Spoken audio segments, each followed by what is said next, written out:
Welcome to my new video series on the astrology of relationships. I just finished creating a brand new relationship compatibility report, and this series is going to support and complement that. So let's begin in this first episode by giving you an overview of everything that I intend to cover in this series. And by doing so, you'll get an overview of everything that's included in this new compatibility report. Now, if you want to find out more about the compatibility report, I'll put a link to it in the text description that's down below. Okay, so in this series and in this report, we're basically going to utilize 5 different techniques.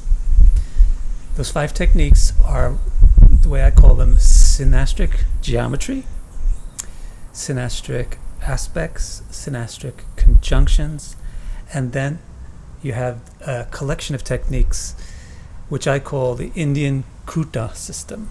It's from classical India, and it utilizes nakshatras very heavily. And then finally, the 5th technique is to look at the charts individually and look for various features or patterns in individual charts to understand how that individual can function in a relationship.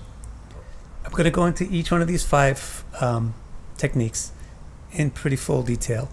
So first, I'm going to explain what composite charts are, or what this concept of symmetry is. Which means like putting 2 things together and seeing how they jive, seeing how they work together. So what you do is you combine 2 charts onto one wheel, and I'll show you what those wheels look like and what you can pick out by looking at those wheels. That'll be one episode. Then we'll cover Syn Geometry. The reason why it's called geometry is because it involves shapes. So I'll show you how to find shapes that form between various points between 2 charts synastrically. So say, for example, your partner has the ascendant in Leo and you have the ascendant in Sagittarius. You'll be able to notice a pattern or a shape in there, which is the triangular shape. And I'll tell you what each particular shape interprets as, what each particular shape signifies. That'll be in one episode. Then in another episode, we'll talk about the weighting of those shapes, so how you figure out which of these patterns in between your charts is more important than the other one, which one is the more prominent pattern. Of course, these are all the things that I do in my compatibility report.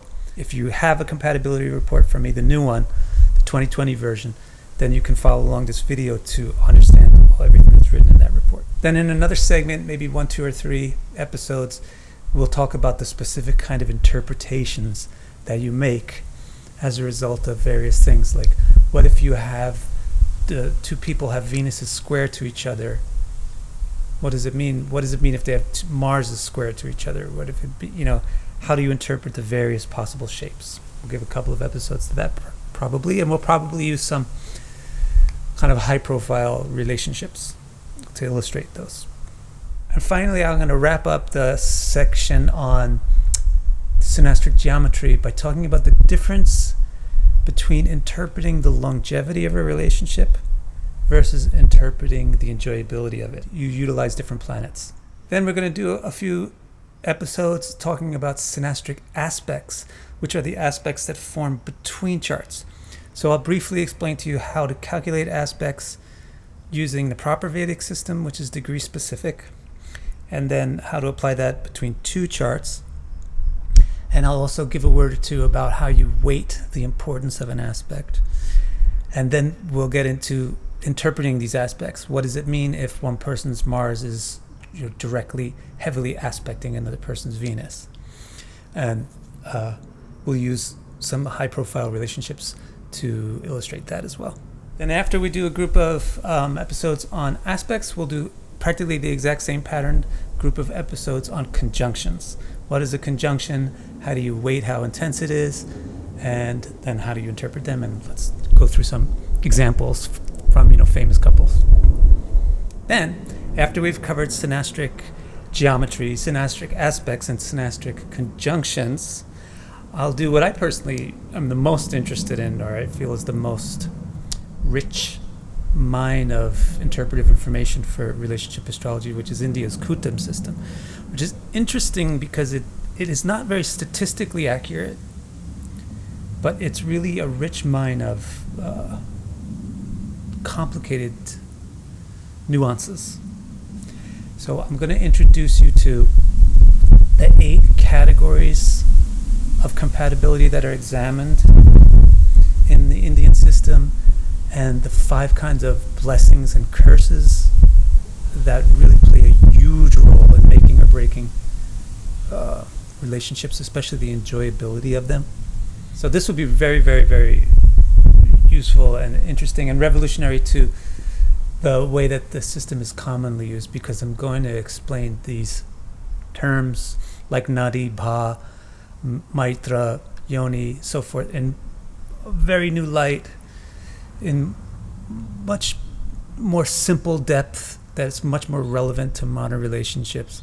And I'm also going to show you how the system is to be used not just on the moon, which is the traditional way of doing it, but on various planets, especially Mars and Venus. And that's, again, what I do in the compatibility report. So if you want to get a really radically awesome, different version of a traditional Kutam evaluation, get this report.